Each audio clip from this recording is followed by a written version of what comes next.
ಇತ್ತೀಚೆಗೆ ನನಗೆ ಅವಳ ಮೇಲೆ ಸಿಕ್ಕಾಪಟ್ಟೆ ಕೋಪ ಬಂದು ಆ ಡಾಕ್ಯುಮೆಂಟ್ಸ್ ಎಲ್ಲ ಅವಳ ಮುಖದ ಮೇಲೆ ಬಿಸಾಕ್ಬಿಟ್ಟಿದ್ದೆ.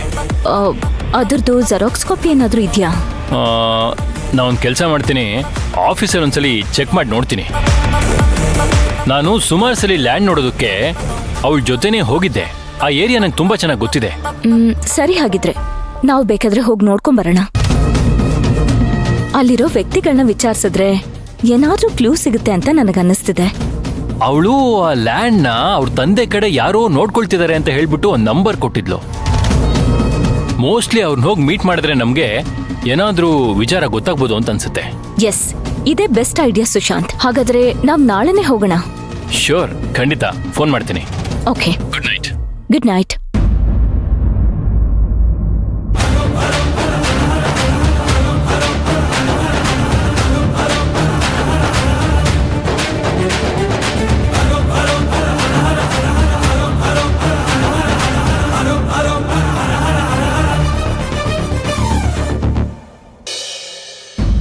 ಅಮ್ಮ, ನಿಮ್ ಎಲ್ರ ಹತ್ರ ಒಂದ್ ವಿಷಯ ಹೇಳ್ಬೇಕಿತ್ತು. ಹೇಳಮ್ಮ. ಆಗ್ಲೇ ನಾವಿಬ್ರು ಸುಶಾಂತ್ ಅಣ್ಣನ್ ಬಗ್ಗೆ ಮಾತಾಡ್ತಿದ್ವಲ್ಲ, ಅವಾಗ ಇವನ್ಗೆ ಅಂತ ಯಾವ ಹೆಣ್ಣು ಎಲ್ ಕಾಯ್ತಿದ್ದಾಳೆ ಅಂತ ಹೇಳ್ದೆ ತಾನೆ? ಹೌದು. ಅದೇ ಟೈಮಿಗೆ ಕರೆಕ್ಟ್ ಆಗಿ ಸುಶಾಂತ್ ಅಣ್ಣಂಗೆ ಅರ್ಚನಾ ಅವರಿಂದ ಫೋನ್ ಬಂತು. ಅದನ್ನ ನೋಡಿದ್ಯಾ?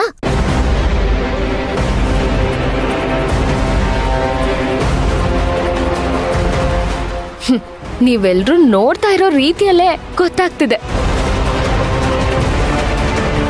ನಾನ್ ಏನ್ ಹೇಳಕ್ ಬರ್ತಿದ್ದೀನಿ ಅಂತ ನಿಮ್ಮೆಲ್ರಿಗೂ ಗೊತ್ತಾಗಿದೆ ಅಂತ.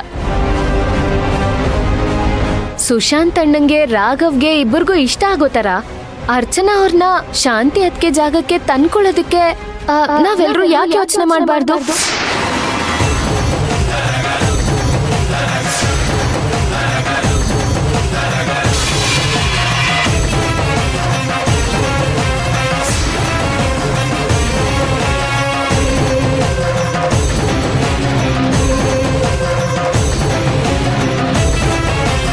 ನಮ್ ರಾಘವ್ ಅರ್ಚನಾ ಅವ್ರನ್ನ ಈಗ್ಲೂ ಶಾಂತಿ ಅದ್ಕೆ ಅಂತಾನೆ ಅನ್ಕೊಂಡಿದ್ದಾನೆ. ಅವರು ಕೂಡ ಅಷ್ಟೇ, ರಾಘವ್ನ ಮಗನ್ಗಿಂತ ಹೆಚ್ಚಾಗಿ ಪ್ರೀತಿ ಮಾಡ್ತಿದ್ದಾರೆ. ಸುಕ್ಕು, ನೀನ್ ಹೇಳ್ತಾ ಇರೋದು ನಮ್ಗೆ ಅರ್ಥ ಆಗ್ತಿದೆ. ಇದಕ್ಕೆ ಆ ಮನೆಯವ್ರು ಒಪ್ಕೋತಾರಮ್ಮ, ಖಂಡಿತವಾಗ್ಲೂ ಒಪ್ಕೋತಾರೆ. ಸುಕೃತ,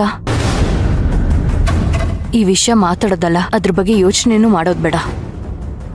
ಇದು ನಡೀದೇ ಇರೋ ವಿಷಯ ಅಮ್ಮ.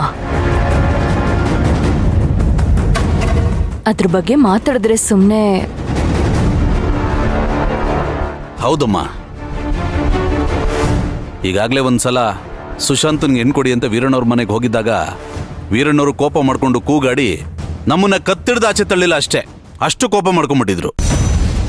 ಏನೋ ದೇವ್ರ ದಯೆ, ಎಲ್ಲ ಮರೆತು ಈಗ ಎರಡೂ ಕುಟುಂಬಗಳು ಸಂತೋಷದಿಂದಿರೋ ಹಾಗೆ ಆಗಿದೆ. ಇಂಥ ಸಮಯದಲ್ಲಿ ಮತ್ತೆ ಹೋಗಿ ನೀನು ಹೇಳಿದ್ದನ್ನ ಮಾಡೋಕ್ಕಾಗೋದಿಲ್ಲಮ್ಮ. ಒಂದು ವೇಳೆ ನಾವು ಮತ್ತೆ ಹೋದ್ರೆ ಏನು ಅನ್ಕೋತಾರೆ ಹೇಳು? ಬೇಡಮ್ಮ, ನಾನು ಹೇಳ್ತಿದ್ದೀನಲ್ಲ, ಎರಡೂ ಕುಟುಂಬಗಳು ತಿಳಿ ನೀರಿನ ಹಾಗಿವೆ.